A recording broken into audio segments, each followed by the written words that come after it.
Good morning everybody. Gamma physics classes में आप लोगों का स्वागत है।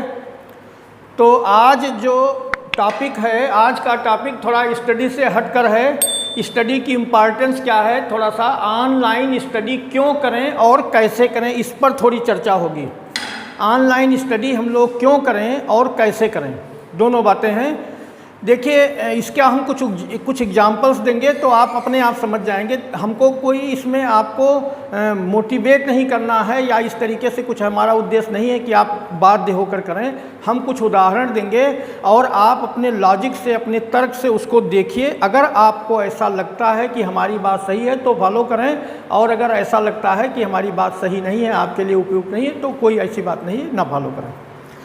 तो कुछ हम एग्जाम्पल्स देंगे, आप बढ़िया समझ पाएंगे। सबसे पहला एग्जाम्पल तो ये हम देना चाहेंगे कि आपके फैमिली में जो सबसे बड़े मेंबर हों, ज़्यादा उम्र वाले मेंबर हों, जैसे आपके फादर हैं या ग्रैंडफादर हैं, उनसे थोड़ी आप अगर बात करें। जैसे हमने अपने बाबा से बात किया, हमारे बाबा अब नहीं हैं, लेकिन हमने बात किया कि बहुत सारे लोग हम लोग मोस्टली गांव से बिलोंग करते हैं, वो ज़्यादातर भारत की सारी आबादी गांव से ही है, शहर में आ गए होंगे। तो ये पूछा हमने कि कुछ लोगों के पास बहुत ज़्यादा ज़मीनें हैं, हज़ारों बीघे हैं, कई एकड़ खेत हैं, कुछ लोगों के पास कम ज़मीनें हैं। तो ऐसा क्यों है? आप भी अगर आप चाहें तो आप अपने जो आपके फैमिली के सबसे ज़्यादा उम्र वाले मेंबर हैं उनसे पूछिए, तो उनके पिताजी ने कुछ बताया होगा, वो बताएंगे आपको, अनुभव साझा करेंगे। तो हमारे बाबा ने ये बताया कि पहले ज़माने में जो पुराना समय था, उस समय जो जमींदार होता था, वो लोगों को बुला करके कहता था कि ज़मीन कितना जोतोगे, जितना चाहो उतना जोत लो। तो जिसकी जितनी सामर्थ्य होती थी वो उतना जोत लेता था, और उसके ज़मीन के एवज में कुछ उसको लगान के रूप में देना पड़ता, जमींदार को लगान देना पड़ता था। चूँकि उस समय जो खेती बाड़ी थी वो पूर्णतः प्रकृति पर निर्भर थी। पानी बरसता था तो पैदा होता था, पानी नहीं बरसता था पैदावार नहीं होती थी। माने चैलेंज ज़्यादा थे, सुविधाएं कम थी, चैलेंज ज़्यादा थे। तो कुछ लोग जो ज़्यादा खेत जोत लेते थे, उनके पास जैसे कई जोड़ी बैल रखना पड़ता था, ज़्यादा मेहनत करना पड़ता था और लगे रहना पड़ता था। जो लोग कम खेत जोतते थे उनको कम मेहनत करना पड़ता था। मेहनत तो लगभग सबको उतना ही करना पड़ता था, लेकिन उनके बैल वैल कम रहते थे। तो कम खेत जोतने वाले ज़्यादा खेत जोतने वालों का थोड़ा मजाक उड़ाया करते थे कि देखो ये मरे जा रहे हैं, इतना ज़्यादा खेत जोत लिया उसमें। अच्छा, तो कुछ लोग जिन्होंने ज़्यादा खेत जोता था उनके साथ चैलेंज ज़्यादा था, संघर्ष ज़्यादा करना पड़ता था। तो कुछ लोगों ने बीच बीच में छोड़ भी दिया, कहा हम इतना नहीं लेंगे। लगान का भी पैसा बड़ी मुश्किल से कलेक्ट हो पाता था। मैंने ये सब समस्याएं थीं। लेकिन जो लोग उस टाइम में विजनरी थे, जिन्होंने आने वाले समय का एनालिसिस कर लिया, जो उस समय आबादी कम होती थी, तो जिन्होंने ये सोचा कि आगे आबादी बढ़ जाएगी, आबादी बढ़ेगी तो ज़मीन की कीमतें बढ़ेंगी, उन लोगों ने थोड़ा संघर्ष झेल लिया और आज उनके पास ज़्यादा ज़मीनें हैं। उनके हर फैमिली मेम्बर्स के नाम से पर्याप्त ज़मीनें हैं। और जिन्होंने पहले सोचा था कि हमारे एक ही बेटा या दो बेटे हैं तो हम इतनी ज़मीन क्या करेंगे, अब उसी फैमिली में बहुत सारे बच्चे हो गए और ज़मीन के नाम पर लगभग कुछ नहीं रह गया। कहने का मतलब हमारे ये है कि वो एक समय था जिस समय जो विजनरी था, जो आगे आने वाले समय को पहचान गया और उसके अकॉर्डिंग काम कर गया, उनकी पीढ़ियाँ थोड़ा आराम में आ गई। एक ये उदाहरण हम बता रहे हैं। जो मतलब ये हुआ, सफल व्यक्ति वो होता है जो आगे आने वाले समय का पूर्वानुमान लगाकर और उस पर कुछ अमल करे। खाली पूर्वानुमान लगाने से कुछ नहीं होगा। जैसे कुछ लोग पूर्वानुमान लगा लेते हैं, जैसे कहते हैं आज अभी किसी बुजुर्ग, कोई ज़्यादा वृद्ध व्यक्ति हो, उनसे कहो कि आपके सामने ये तो शहर तो आपके सामने बसा है, तो कहेंगे हाँ हाँ ये हमारे सामने शहर बसा है और यहाँ पर 5 रुपये बीघे, 10 रुपये बीघे या 100 रुपये बीघे खेत बिकता था। उनसे पूछो आपका कितना है, तो कहेंगे हमारा कुछ नहीं। क्या मतलब है? अगर आपके सामने बहुत चीज़ें चली गई या बिक गई या कुछ आपका हिस्सा होता तो आप उसमें कुछ भागीदार होते, आपका भी लाइफ स्टाइल दूसरी होती। कहने का मतलब ये है कि कोई व्यक्ति आने वाले समय को पहचान जाए और उसके अकॉर्डिंग काम करे तो वो ज़्यादा सफल हो जाता है। एक उदाहरण ये हम दे रहे हैं। दूसरा उदाहरण, और एक उदाहरण हम देना चाहेंगे। बहुत जैसे पुराने समय में पानी लाने के लिए गगरी, मिट्टी की गगरी का उपयोग होता था। नदी से पानी महिलाएं मूलतः लाती थीं, आप ज़्यादा उम्रदराज व्यक्तियों से पूछिए, नदी से गगरी लाती थीं। गगरी लाने में एक तो ये थोड़ा दिक्कत रहती थी, मान लो लड़ गई तो फूट गई, ये सब दिक्कतें थीं। तो थोड़ा और विकास हुआ तो लोहे का गगरी टाइप का ही, लोहे का गगरा उसको कहते हैं, वो उसका इजाद हुआ। धीरे धीरे कुआं आ गया, जब नदी के बाद कुएं खोदे गए, कुएं से पानी निकालने के लिए गगरा या अब गगरी संभव नहीं, पानी उसमें गिरता तो फूट जाती, तो गगरे का विकास हुआ। फिर बाल्टियाँ आईं लोहे की, फिर लोहे की बाल्टियाँ उसी समय शादी विवाह में कुछ जैसे तांबे के गगरे, बाल्टी या पीतल के फूल भी होता था, इन सब का आविष्कार, ये सब मतलब प्रचलन में आए। उस टाइम में जब मूलतः यही लोहे तांबे माने धातुओं के बर्तनों का उपयोग हो रहा था, उस टाइम में थोड़े दिन तक ऐसा होने के बाद प्लास्टिक आया। जब प्लास्टिक आया तो ये जो संक्रमण काल है बड़ा इम्पॉर्टेंट है। जब कि कोई कॉन्सेप्ट नया आता है तो बहुत सारे लोग उस कॉन्सेप्ट का अपोज करते हैं, विरोध करते हैं। कुछ लोग उसको अडॉप्ट करते हैं, स्वीकार कर लेते हैं और उसके अकॉर्डिंग काम करने लगते हैं। जैसे कि धातु के ये बर्तन जो पानी भरने के लिए, पानी लाने के लिए बर्तन धातुओं के, जैसे फूल के, तांबे के, पीतल के, लोहे के बाल्टी या गगरी इस टाइप से जब आए, तो उसी टाइम में कुछ दिन के बाद जब प्लास्टिक का आया तो लोगों ने उसका बड़ा विरोध किया। प्लास्टिक जब आया तो लोग कहते थे प्लास्टिक कहाँ चलेगा, प्लास्टिक तो बेकार है, प्लास्टिक कितने दिन टिकेगा, ये तो इससे अच्छा नहीं है, माने तमाम लोग विरोध करने लगे।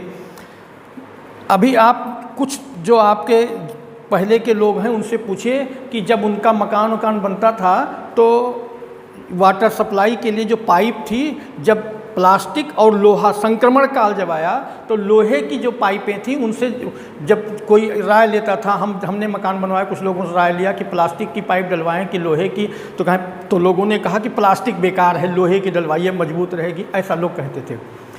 लेकिन वो लोहे वाली पाइप जो है वो सक्सेस नहीं हो पाई क्योंकि उसमें जंग लग गया। प्लास्टिक उससे ज़्यादा बेहतर तरीके से आई और धीरे धीरे करके प्लास्टिक ने उन बर्तनों को जो धातु के, लोहे के, मेटल के जो वो बर्तन थे उनको किनारे कर दिया। अब वो सब किसी ऐसी जगह पर, जैसे कोई मान लीजिए स्टोर रूम है या इस जगह पर या कहीं ऊपर बंडरिया में, उसमें भरे रखे हैं सब, उसका उपयोग नहीं रह गया। जिसके सामने वो आए थे वो सामान, जैसे मान लीजिए धातु, फूल के या पीतल के जो बर्तन आए थे, अगर वो लोग हैं जो खरीद कर लाए थे या जिनके शादी वादी में मिला था, उन लोगों को उससे बड़ा भावनात्मक लगाव है। उनके बच्चे कहेंगे कि अरे पापा ये क्या, मम्मी ये क्या, ये बेकार है, इनको बेच दो, तो कहेंगे अरे तुम समझते नहीं हो, वो उस ज़माने में हमारे पास आया था, मैंने इस तरीके की बात, उनको भावनात्मक लगाव उससे है, वो नहीं बेचेंगे। उनका बड़ा भावनाएँ जुड़ी हैं, बहुत कैसे खरीदा गया, कौन लाया, सब बातें जुड़ी हैं। लेकिन जैसे ही वो पीढ़ी ख़त्म होती है उनके बच्चे उसको माटी के मूल उठा के फेंक देते, माने बिल्कुल बेकार समझते हैं, ये बेकार है, तो वो आउट कर देते हैं। कहने का मतलब ये है कि कोई जब कॉन्सेप्ट आता है तो वो कॉन्सेप्ट, चाहे हम कोई सिद्धांत, कोई विचार, नया आइडिया जब आता है तो वो आइडिया में अगर दम है, आइडिया वो जन कल्याण के लिए है, तो वो आइडिया चलेगा। आदमी अगर उसको एक्सेप्ट नहीं करेगा तो उसके आने वाली जनरेशन एक्सेप्ट करेगी, वो छूट जाएगा। इसी तरीके से अब ये दो उदाहरण हो गए। ऐसे ही हम आपको एक उदाहरण और देंगे पढ़ाई लिखाई के बारे में। आपने नाम सुना होगा एक बेबीलोन एक बहुत बड़ा एक देश था। बेबीलोन सबसे, वहाँ हैंगिंग गार्डन है, तो वहाँ की सभ्यता विश्व में सबसे ज़्यादा आगे थी। वहाँ की सभ्यता विश्व में नंबर 1 पर थी। वहाँ अमीरी बहुत थी, लोग बहुत अमीर थे। वहाँ जो बादशाह होते थे, जो राजा होता था, वहाँ के अमीरों को वो एक काम सौंपता था कि आप लोग, हमारे यहाँ की आम जनता जो है उसको सप्ताह में एक दिन कुछ निश्चित संख्या में कलेक्ट करके, और आप अमीर कैसे बने, कैसे विकास हो, हम ज़्यादा धनी कैसे बने, हम बढ़िया ज़िंदगी हमारी कैसे हो, इसके बारे में शिक्षा दीजिए, बताइए उनको। ऐसा वहाँ का राजा कहता था। और राजा के लोग, सैनिक इसकी देख रेख करके ये सब कलेक्ट करते थे। तो वो उस बेबीलोन के सारे लोग ये जान गए थे कि सफलता कैसे मिलेगी, और सफल होने के लिए वो प्रयास करते थे, और उनको पूरा सिस्टम मालूम था। वो सफल हुआ, वो देश बहुत आगे गया। कहने का मतलब ये है। अच्छा, उसी दौरान उस टाइम में बेबीलोन में जो लिखने पढ़ने का, तब कागज़ नहीं आया था, कागज़ का आविष्कार नहीं हुआ था, तो लिखने के लिए वो मृदा पत्र उपयोग, मृदा पत्र माने मिट्टी, जो मिट्टी होती थी, गीली मिट्टी को समतल करके उस पर खुरच के लिख देते थे, उसको फिर पका लिया जाता था, तो वो मृदा पत्र लिखा पढ़ी, जैसे मकान है या दास प्रक्रिया, दास परंपरा से दासों को खरीदा जाता था, तो वो लिखा पढ़ी होती, मृदा पत्रों पर लिखाई होती थी। उस समय अपने यहाँ ये जो पत्ते होते थे इस पर लिखा जाता था। ये भारतीय सभ्यता जो थी उसमें पत्तों पर लिखा जाता, ये सब था। उनकी सभ्यता हमारी सभ्यता से उस टाइम में ज़्यादा डेवलप थी, पढ़ाई लिखाई उनके यहाँ ज़्यादा थी। अच्छा, मुख्य बात ये है, अपने यहाँ की सभ्यता कम नहीं थी, लेकिन अपने यहाँ की जो सभ्यता थी उसमें कुछ लोग अधिक, जैसे जो वेदों का अध्ययन किया या ऐसे पुराण वेद इन ग्रंथों का अध्ययन करके वो लोग ज़्यादा जान गए चीज़ों के बारे में, जैसे कैसे घटना घटित होती है या कोई चीज़ आयुर्वेद से संबंधित चीज़ें, ये उनको जानकारी हो गई। लेकिन अपने यहाँ एक परंपरा ये रही है कि जो लोग जान जाते थे वो उस ज्ञान को अपने तक सीमित रखते थे, दूसरे को ट्रांसफ़र नहीं करते थे, और जब वो चले गए इस दुनिया से तो वो ज्ञान भी चला गया। इसके लिए जैसे हम तो बाबा रामदेव को धन्यवाद देते हैं कि योग के बारे में उन्होंने, वो जब जान गए कि योग इतना लाभदायक है तो उन्होंने जनरलाइज कर दिया। हम किसी का कोई एडवर्टाइज नहीं कर रहे हैं, एक बात बता रहे हैं, उन्होंने ये नहीं सोचा कि हम योग करें और हम स्वस्थ रहें और उसी हम अपना स्वास्थ्य दिखा करके लोगों को अपना प्रोडक्ट बेचें, ऐसा नहीं, बल्कि उन्होंने कहा कि आप भी योग करिए, आप भी स्वस्थ रहें और प्रोडक्ट भी यूज कर सकते। कहने का मतलब हमारे ये है कि वो एक आइडिया आया, जो पुराने ज़माने में अपने यहाँ के लोग थे वो चीज़ों को जब जानते थे तो दूसरे को ट्रांसफ़र नहीं करते थे, वो उसी के साथ वो ज्ञान चला जाता था।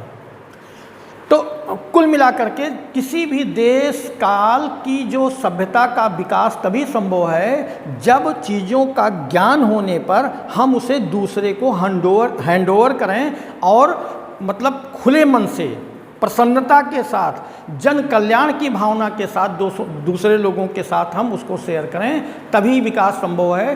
कोई भी व्यक्ति इस दुनिया में, इस विश्व में, इस ब्रह्मांड में ऐसा व्यक्ति कोई नहीं मिलेगा जो जन कल्याणकारी बातों के बारे में सोचे और वो सफल ना हो। हर व्यक्ति, कोई भी व्यक्ति, जितने लोग दुनिया में ज़्यादा आगे गए हैं उनके अंदर ये बात ज़रूर थी कि हम आम लोगों की मदद कैसे करें, आम लोग कैसे आगे बढ़ें, और उन आम लोगों के आगे बढ़ने की प्रक्रिया में ही वो सफल हुए, वो आगे बढ़े। तो हमारे कहने का मतलब ये है कि कोई भी कॉन्सेप्ट जब आता है, जब संक्रमण काल होता है तो बहुत सारे लोग उसका विरोध करते हैं, बहुत सारे लोग उसको अडॉप्ट करते हैं, लेकिन विरोध करने वालों के कारण जो अडॉप्ट करते हैं वो भी उतने तन्मयता से, उतनी शिद्दत से उस चीज़ को फॉलो नहीं करते हैं, क्योंकि उनको विरोध करने वालों के सामने थोड़ा सा झिझक लगती है, इसलिए वो उसको फॉलो नहीं करते। जैसे एक एग्जांपल, अब आज का जो समय आ गया है वो ऑनलाइन एजुकेशन का समय बिल्कुल आ गया, इस समय चल रहा है। अब ऑनलाइन एजुकेशन के टाइम में बहुत सारे स्टूडेंट्स ऐसे हैं कि देखिए, ये पहले शुरू हुआ तो मेगा सिटी में, अपने यहाँ ऐसा कुछ बहुत ज़्यादा सिस्टम नहीं था, जो छोटे शहर थे वहाँ ऐसा कोई बढ़िया सिस्टम नहीं था ऑनलाइन वीडियो बनाने का या ये सब, लेकिन लोगों में कुछ जागरूकता आई, कुछ लोगों में, तो उन्होंने कहा हम बनाएंगे, हम करेंगे।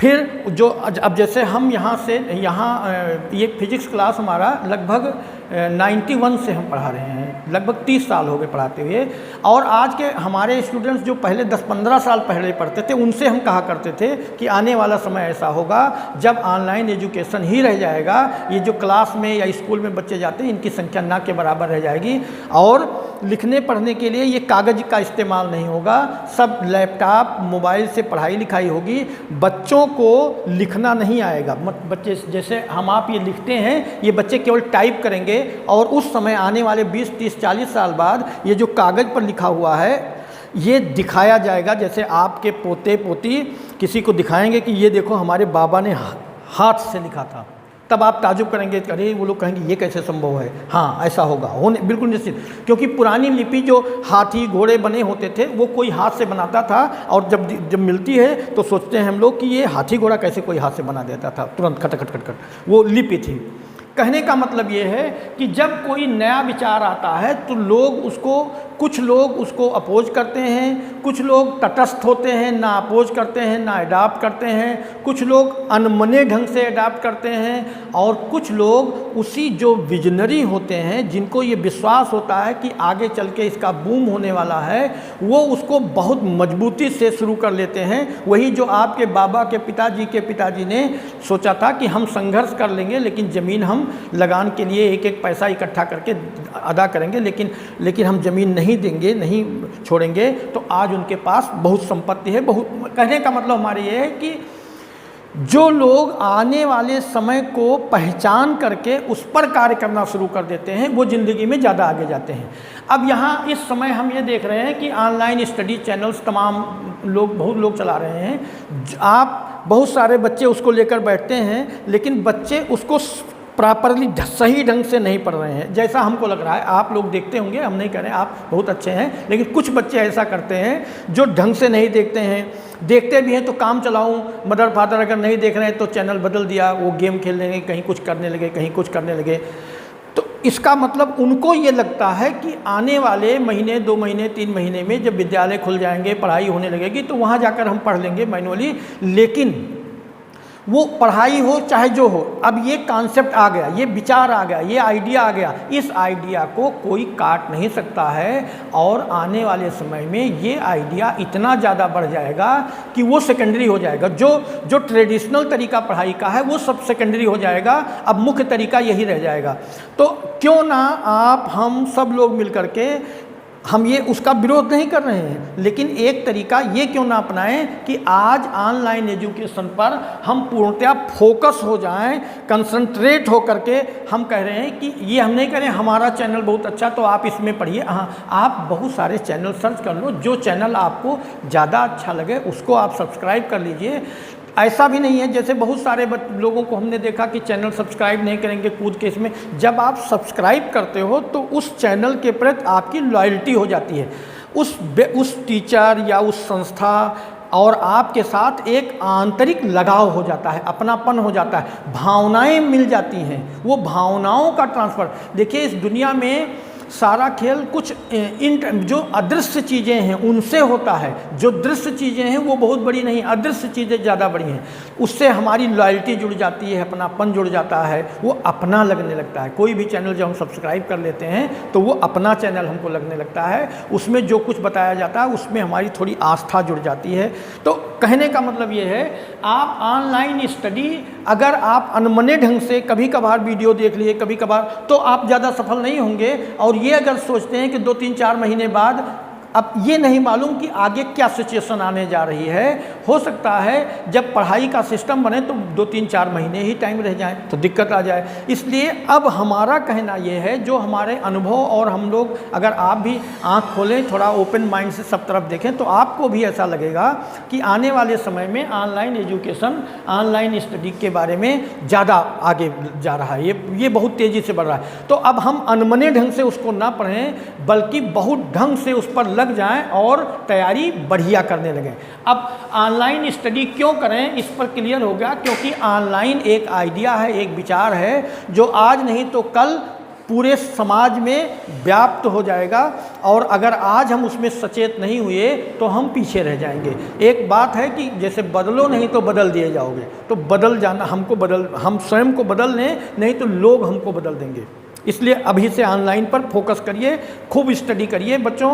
हम चाहते हैं कि बच्चा देख। दूसरी बात, एक और बात क्यों करें, ये राष्ट्रपति महामहिम APJ अब्दुल कलाम की एक किताब हमने पढ़ी थी, विजयी भव। उसमें उन्होंने लिखा था कि हम गुरुजनों से ये चाहते हैं, जो अध्यापक हैं उनसे हम ये चाहते हैं कि बच्चे की एबिलिटी के हिसाब से शिक्षा दें। अच्छा, अब जैसे क्लास में पढ़ाते हैं तो बच्चे की एबिलिटी हमको मालूम है। अगर 50 बच्चा क्लास में है तो बच्चे की औसत एबिलिटी हमको मालूम है, तो हम उस एबिलिटी के हिसाब से शिक्षा देते हैं। उसमें हो सकता है कुछ बच्चे, 1-2 बच्चे ऐसे हों जिनकी एबिलिटी ज़्यादा हो, लेकिन जो जो ज़्यादा बच्चे हैं उनकी एबिलिटी के हिसाब से हम पढ़ाना शुरू करते हैं। हम ज़्यादा बच्चों की एबिलिटी को कंसीडर करते हैं तो कोई ऐसा टेक्निकल ऐसी चीज़ें नहीं पढ़ाना चाहते हैं जिससे अधिकांश बच्चों के समझ में ना आए, या ऐसी कोई बात नहीं बताना चाहते हैं क्यों एबिलिटी हम। लेकिन यहाँ जब ऑनलाइन हम लोग पढ़ाते हैं तो हमको नहीं मालूम कि कौन बच्चा कितना जानता है, कहाँ किस जगह पर ये वीडियो देखा जाएगा। हमको आपकी एबिलिटी के बारे में जानकारी नहीं होती है, तो यहाँ पर हम अपनी पूरी एबिलिटी लगाते हैं कि हम कोई टॉपिक उसमें मिस ना करें, एक एक बात क्लियर करें। क्योंकि यहाँ पर तो आपको वीडियो देखते समय आप अपनी एबिलिटी तय करेंगे कि आप कितना समझ पा रहे हैं, लेकिन हम पढ़ाते समय हम अपनी एबिलिटी दिखाएंगे कि हम कितना टॉपिक को क्लियर कर सकते हैं। जितना हम अपने पूरे अनुभवों को, जो 20-30 साल का अनुभव हमारा है, वो हम लगा करके बताना चाहेंगे कि ये कैसे होगा। कहने का मतलब ये है कि ऑनलाइन एजुकेशन जो हम प्रत्यक्ष पढ़ाई करते हैं, वो स्टडी चैनल में वो टीचर प्रत्यक्ष वाले में तो वो बच्चे की एबिलिटी देख करके कम ज़्यादा उसको जानकारी के हिसाब से पढ़ा सकता है कि बच्चा कितना अडाप्ट, कितना उसको ग्रहण कर पाएगा। लेकिन यहाँ पर बच्चा दिख नहीं रहा है, बच्चे के बारे में मालूम नहीं कि कौन बच्चा कितना योग्य है। इसलिए यहाँ पर हम लोग टीचर्स जो हैं वो मैक्सिमम एबिलिटी लगा कर पढ़ाते हैं कि बच्चा सब कुछ जान जाए जो जानना चाहता है। तो ऑनलाइन स्टडी क्यों करें, ये बात क्लियर हो गई। अब कैसे करें पर आ जाइए। कैसे करें पर देखिए, जब क्लास में पढ़ाया जाता है तो टॉपिक समझाया जाता है, फिर लिखवाया जाता है। यहाँ पर टॉपिक समझाने का ही समय होता है, लिखवाने की जैसी तो कोई बात होती नहीं है। तो यहाँ पर आपको बिल्कुल 100% श्योर हो जाना चाहिए कि हम यही पढ़ाई प्रॉपर ढंग से पढ़ेंगे। तो आप जब चैनल देखना शुरू करें तो पेन कॉपी ले करके और पूरा एक तरफ से नोट्स बनाएं, एक एक चीज़ों का नोट्स बनाएं। कोई टॉपिक समझ में ना आए तो उसको आप तुरंत कमेंट करिए। टीचर उसको, जो टीचर पढ़ा रहा है वो टीचर उसको आपका कमेंट देखेगा, उसको उस समस्या को का निदान करेगा। माने ये सब बातें हैं। तो कुल मिलाकर के ये जो ऑनलाइन एजुकेशन है और इसके ये आने वाले समय का, अब आने वाला समय तो ऐसे कहिए चल चुका है समय, लेकिन आने वाले समय में इसकी बहुत ज़्यादा बूम होने वाली है। इसलिए अगर आप हम सब लोग सचेत हो जाएंगे और ढंग से कैसे करें पर विशेष फोकस करिए। काम चलाओ नहीं, रफली कान में लगा लिया और ऐसे बैठे अपना सुन लिया, बाँच लिया, ख़त्म हो गया। नहीं, आप कान में लीड लगाइए। अगर मोबाइल लीजिए, कापी एक लीजिए, पेन लीजिए, देखिए, सुनिए और उसको नोट्स बनाइए प्रॉपर। जब नोट्स बनाएंगे तभी उसका संभव है बढ़िया पढ़ाई। और केवल खाली सुन लेने से पढ़ाई संभव नहीं है, बढ़िया नहीं हो पाएगा। तो बच्चों, आज हमको केवल इतना ही बात यही कहना था कि हम ऑनलाइन स्टडी क्यों करें, क्योंकि ये एक आइडिया है जो आगे बढ़ता चला जाएगा। और कैसे करें इसको भी हमने इस पर चर्चा की। आज का ये वीडियो इतना ही रहेगा। धन्यवाद। इस पर कमेंट ज़रूर करें जिससे हम देखें कि क्या आप लोग इस बारे में राय रखते हैं, तो और इस पर बताया जाए क्या किया जाए। ठीक, धन्यवाद।